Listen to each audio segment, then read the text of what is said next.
Bien-aimés dans le Seigneur, bien-aimés qui ne sont pas encore dans le Seigneur, et toute personne qui aura l'opportunité d'écouter ce partage, bonjour et soyez les bienvenus. Le thème de notre partage ce matin va être intitulé « Ne surtout pas finir par la chair ». Bien-aimés dans le Seigneur, pour cette petite exhortation, ce petit partage, je vais nous introduire par un petit verset biblique ici, que j'ai tiré dans le livre de Galates, chapitre 3, du verset 3 au verset 4. Il est écrit là, « Êtes-vous tellement dépourvus de sens qu'après avoir commencé par l'esprit, vous voulez maintenant finir par la chair? Avez-vous tant souffert en vain, si toutefois c'est en vain? » Galates 3, versets 3 à 4. Voilà donc ce qui nous est relaté dans ce petit verset biblique, bien-aimé dans le Seigneur. C'est quelque chose de malheureux. Et il n'y a rien de plus réjouissant pour notre ennemi, l'adversaire de notre âme, Satan le diable, que de voir une créature de Dieu finir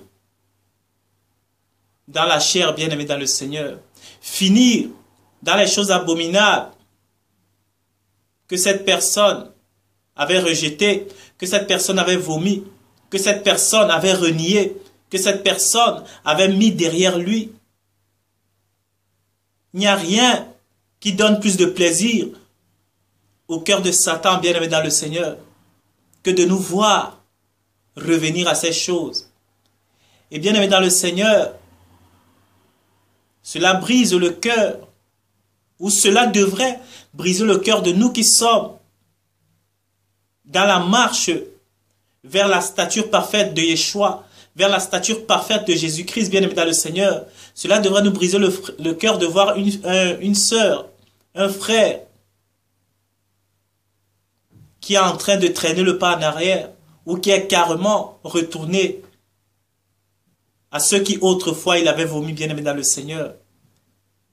Ce qui me donnait de penser à ce que nous devons être liés par un même sort. Nous devons, en tant que marchants, dans un même espoir, dans une même persévérance, marchant dans une même espérance, bien-aimés dans le Seigneur, nous devons être unis par un même esprit, bien-aimés dans le Seigneur. Nous ne pouvons pas nous réjouir de voir un bien-aimé avec qui nous avons combattu, avec qui nous nous sommes levés pour marcher vers Christ, avec qui nous partagions les mêmes valeurs, les mêmes préoccupations, les mêmes désirs, retourner aux valeurs du monde, bien-aimés dans le Seigneur. Nous devons être, je vais prendre un exemple ici du monde, comme des gens du monde qui investissent tous ensemble dans une entreprise ou dans un business. Imaginez des personnes qui investissent dans un business, ils mettent tout leur argent pour monter une affaire. Je ne crois pas que ces gens-là vont souhaiter du malheur de leur entreprise ou vont souhaiter que l'un des partenaires, de par ses agissements, puisse apporter du discrédit à leur entreprise, ou que l'un des partenaires qui est avec eux puisse tomber en faillite, parce que cela peut aussi affecter les autres partenaires et pouvoir mettre en péril leur entreprise, bien-aimés dans le Seigneur. C'est dans cette vision des choses que nous devons tous être en tant que hommes et femmes dans lesquels le Père est en train de se construire, en train de se bâtir. Nous devons être comme des gens qui sont dans une même voiture. Personne ne va souhaiter, en pleine autoroute, à 150, 130, 120 km/h qu'il y ait un accident. Je ne pense pas. À moins que ces gens soient suicidaires ou la personne soit suicidaire. Mais quand on est tous dans une voiture, dans un train ou dans n'importe quel moyen de transport en commun qui va à vive allure, je ne crois pas qu'il y ait des gens qui souhaitent qu'un malheur se produise ou qu'un accident se produise. Pourquoi? Parce qu'ils savent bien que si un malheur se produit, il y a des fortes chances que personne ne puisse en réchapper, bien-aimés dans le Seigneur. Et si nous sommes tous guerriers, soldats dans l'armée du Père, bien-aimé dans le Seigneur, nous devons être capables de nous soutenir afin que personne ne puisse réjouir le cœur de l'ennemi en finissant par la chair, bien-aimé dans le Seigneur. Personne.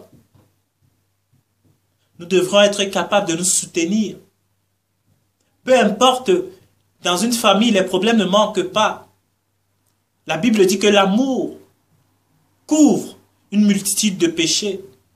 Il peut y avoir des incompréhensions dans un même groupe. Il y a des gens qui sont à des niveaux de compréhension différents, bien aimés dans le Seigneur. Tout le monde n'a pas encore atteint un certain degré de révélation dans le Père, même si nous sommes tous en marche vers la stature qui nous a été promis, vers la stature de l'homme fini, de l'homme parfait, Jésus-Christ de Nazareth. Nous sommes tous à cette marche-là, mais il y a des gens qui sont à des étapes différentes de compréhension de leur relation avec le Père. Ce n'est pas pour autant que nous devons souhaiter malheur à ces gens, ou que quand il y a des oppositions, de par nos pensées, nous commençons à chercher malédiction aux autres, bien-aimés dans le Seigneur. Ne jamais, jamais finir par la chair, bien-aimé. Le Seigneur a tant souffert pour le sacrifice qu'il a accompli pour nous tous. Il s'est donné, son sang a coulé. Il a été insulté, il a été frappé, on lui a craché dessus. On lui a traité de tous les noms.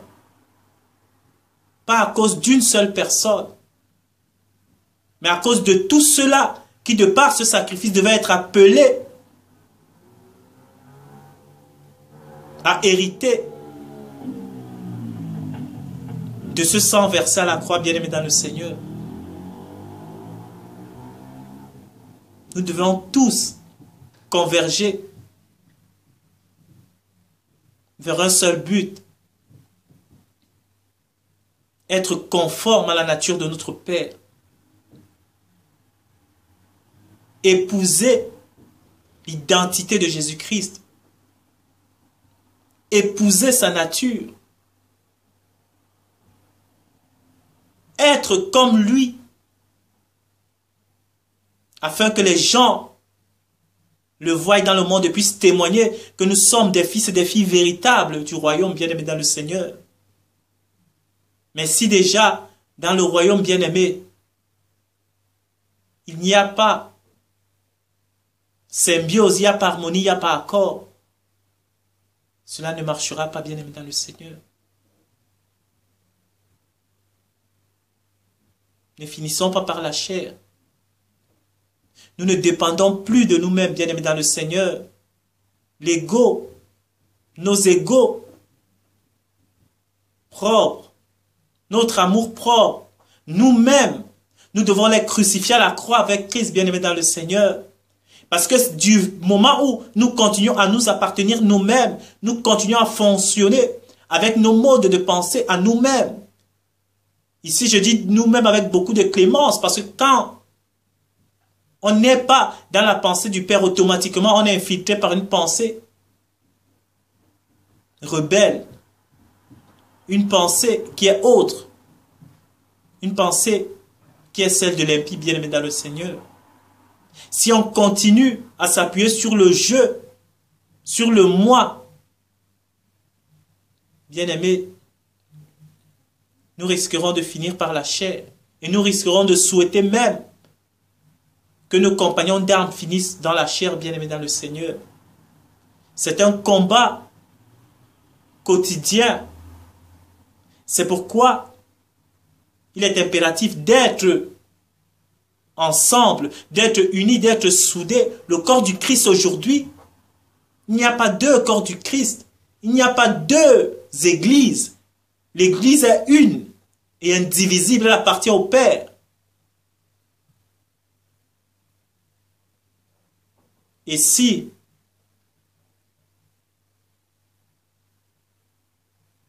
nous sommes en conflit,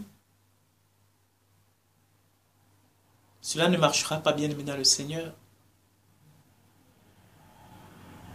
Nous devons apprendre à dépendre à la minute près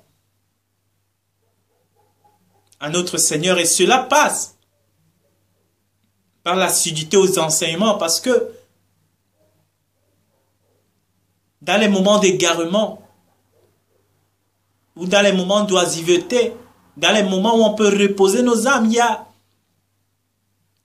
des histoires comme ça ou des paroles que le Père ressortait au travers des paraboles pour nous enseigner beaucoup de choses. Il y a la parabole de cet homme riche qui avait battu sa fortune, il s'était fait des réserves, comptant ainsi épargner son âme, des tracas, de se mettre au repos et de jouir des biens qu'il avait épargnés, qu'il avait mis de côté, de se relâcher un petit peu. Et la parole dit, insensé. Et cet homme, que feras-tu si Dieu te réclame ton âme ce soir?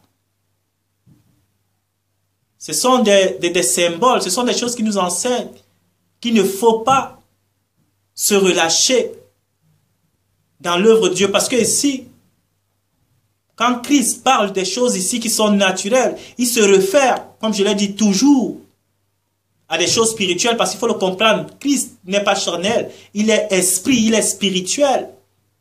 Comme on le voit dans ce partage, jamais finir par la chair. Il avait toujours pour souci ici de parler des choses du royaume, même quand il parlait des choses naturelles, des choses que nous voyons, parce que nous sommes dans ce monde-là.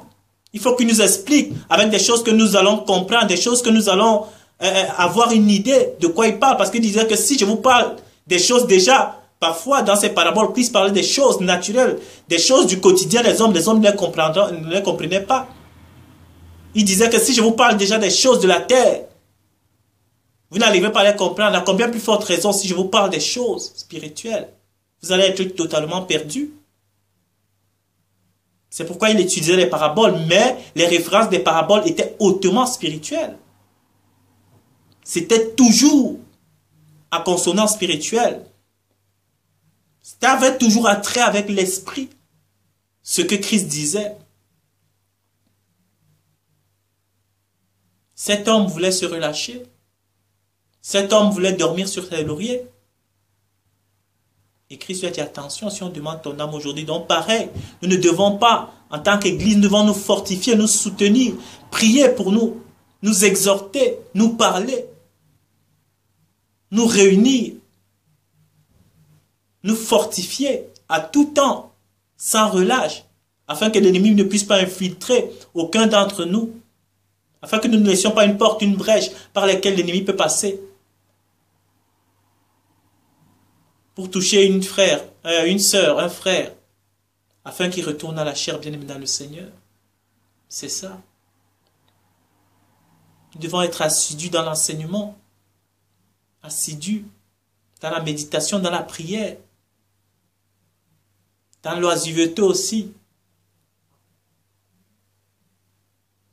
Il y a l'histoire de David, qui, son peuple était au combat. Généralement, les rois à cette époque devaient être au combat. Ils étaient devant le peuple pour aller au combat. David a laissé son peuple aller au combat, il est resté à la maison, il était dans l'oisiveté. Il vaguait, la Bible dit qu'il était sur sa terrasse, il regardait les contre-alentours, il regardait aux alentours, c'est là où il a vu la femme d'Uri, Bathsheba, je crois. Et c'est ainsi que les mauvaises pensées ont commencé à rentrer dans David, bien-aimé dans le Seigneur. C'est pendant un moment d'oisiveté, c'est pendant un moment de relâche que l'ennemi l'a infiltré. Il a commencé, il a vu une belle femme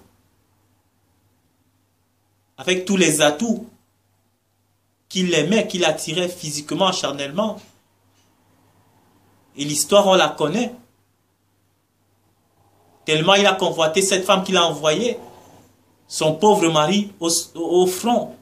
Il lui a dit, mettez-lui devant. Quand le tue, je prendrai possession de sa femme. Pendant un moment de relâche bien-aimé dans le Seigneur. Donc c'est ça, ne pas finir par l'esprit. Et pour ne pas finir par l'esprit, apprenons à dépendre totalement du Père. Et cela est un combat quotidien. La Bible dit que Christ se levait très tôt le matin pour aller prier. Christ qui était d'en haut, Christ qui était le reflet de son Père, qui n'avait même pas besoin de ces choses. Mais il nous apprenait au travers de sa conduite, de son caractère, de son être. Comment est-ce que nous devions, nous qui devions hériter de son héritage, comment est-ce que nous devions nous comporter? Comment est-ce que nous devions marcher à sa suite? Pensez-vous que Christ avait besoin de prier? Pensez-vous que dans sa venue sur la terre, ne pouvait-il pas commencer son ministère immédiatement? Il a attendu jusque 30 ans pour rentrer vraiment dans son ministère. Vous croyez qu'il avait besoin d'attendre tout ce temps-là, bien-aimé dans le Seigneur? Il était l'incarnation de son Père. Il avait tous les attributs. Il avait les pleins pouvoirs. Nous dit la Bible. Il n'avait pas besoin de tout ça, mais c'était des enseignements. Il était toujours dans l'instruction, il était toujours dans l'enseignement, le Père. Il voulait nous montrer que tout ne se passait pas comme dans un coup de bâton magique à la seconde près.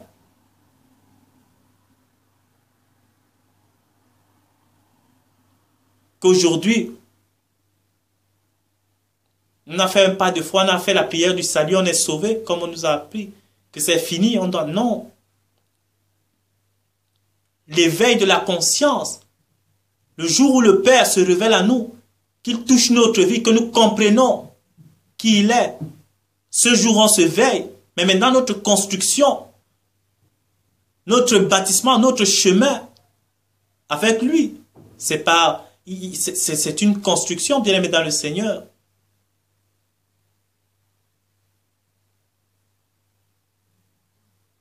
Cela n'est pas instantané, mais c'est progressif. C'est comme ça, mes bien-aimés dans le Seigneur. Donc, soutenons-nous pour que personne avec qui nous avons partagé cette espérance puisse finir dans la chair, bien-aimés dans le Seigneur. C'était mon exhortation de ce matin. Le Père nous aime. Christ nous aime. Il ne veut qu'aucun ne périsse, mais il veut que tous les hommes soient sauvés et parviennent à la connaissance de la vérité. Mais pour cela, son peuple doit s'unir, son peuple doit être un. Comme je l'ai dit, il n'y a pas deux épouses, il n'y a qu'une épouse. L'Église épouse du Christ. Et c'est l'épouse qui épouse son époux bien-aimé dans le Seigneur, qui se conforme à son époux et pas l'inverse. Soyez vraiment bénis. Tout autour de vous, fortifiez vos frères en Christ. Cela, si vous remarquez un frère et une sœur qui est en train de baisser les bras ou qui passe dans les moments de difficulté, soutenez le bien-aimé dans le Seigneur, dans la prière, dans l'exhortation. Soyez près de lui. S'il faut même agir de tout autre moyen que ce soit, que ça ne soit pas seulement limité aux actions de la parole, même un coup de main de quelque nature que ce soit, bien-aimé, fortifiez ce frère, cette sœur, afin de ne pas finir, comme je l'ai dit, par la chair, parce que c'est la plus grande réjouissance du diable. En enfer, il y a une joie. Quand un homme a commencé par l'esprit et qui termine par la chair. Soyez bénis. Merci vraiment d'avoir pris de votre temps pour écouter ce partage et à la prochaine.